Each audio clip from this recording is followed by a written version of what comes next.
Hello বন্ধুরা, আমার একটা ছোট্ট ব্লগে সবাইকে স্বাগত। আজকের ব্লগটা হচ্ছে আমার মেয়ের জন্মদিনের উপলক্ষে। 30শে মে 2013 সালে আমার মেয়ের জন্ম হয়েছিল। দেখতে দেখতে 11টা বসন্ত পার করে আবার 12তে পড়লো আমার মেয়ে। আর এই দেখুন ছোট্টবেলার কিছু ছবি আমার মেয়ের। চলুন ব্লগটা শুরু করা যাক। ছোট ছোট ছবিগুলো আপনাদের সাথে শেয়ার করলাম। আজকে আমি জন্মদিনটা আমার মেয়ের 30 তারিখ ছিল। 30 তারিখ সেভাবে করা হয়নি, একটু ঘরোয়াভাবে আমি করেছিলাম। একটুখানি ধান দুব্য দিয়ে আশীর্বাদ করে 5 রকম ভাজা মিষ্টি এই কিছু দিয়েই এইটা 30 তারিখে এই ছোট্ট মতন একটা অকেশন করেছিলাম। আমার মা আশীর্বাদ করেছিল, ব্যাস এইটুকুনি। কারণ তার দুদিন পরে মানে 1 জুন ছিল হচ্ছে জামাই ষষ্ঠী, সেই জন্য আর বেশি কিছু করিনি। সেই জন্য একটু জামাই ষষ্ঠীতে যাব বলে তো তারপরে শনিবার কালকে আমি এই অনুষ্ঠানটা করেছি। চলুন, এটা হচ্ছে 30 তারিখের ছোট্ট একটা ব্লগ। এইটা যেখানে আমি মাছ ভাজা, শাক ভাজা, 5 রকম ভাজা, মাছের ঝোল, ডাল এগুলো দিয়েছিলাম। দিয়ে আর আমি পায়েস খাই দিয়েছিলাম, মা আশীর্বাদ করেছিল, ব্যাস এইটুকুনি করেছিলাম সেদিনকে। তারপর তো জামাই ষষ্ঠীতে চলে গেলাম।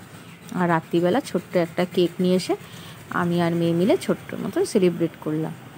তারপরে আমরা শনিবার দিনকে আমরা এই মেয়ের জন্মদিন অনুষ্ঠানটা একটু বড় করে সেলিব্রেট করলাম। তাও সেরকম বড় করে না, তোমার ওই মেয়ের কয়েকজন বন্ধু মিলে ব্যাস করেছিলাম। বাসন্তী পোলাও, স্যালাড, এদিকে হচ্ছে চিকেন কষা, তারপরে করেছিলাম হচ্ছে স্টাফ পটেটো, এদিকে হচ্ছে কাজু কিশমিশ আমসত্ত্ব দিয়ে আমের চাটনি, রসগোল্লা আর পায়েস। ব্যাস এইটুকুনি দিয়েই আমার মেয়ের জন্মদিনের অনুষ্ঠানটা করেছিলাম। আর এটা হচ্ছে আমার বোনের মেয়ে।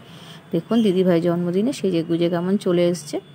ব্যাস ঘরোয়াভাবে এই যে আমার মা, বাবা, বোনের মেয়ে আর ওর দিদিভাই, ওর বন্ধুরা মিলে সবাই মিলে জন্মদিনে ওর যে অনুষ্ঠানে খাওয়া দাওয়া করছে। দুপুরবেলায় অ্যারেঞ্জমেন্ট করেছিলাম, ঝড় বৃষ্টির দিন বলে আমরা রাতে অনুষ্ঠানটা করিনি, দিনের বেলায় করেছিলাম। ওর বন্ধুরা দূর থেকে আসবে।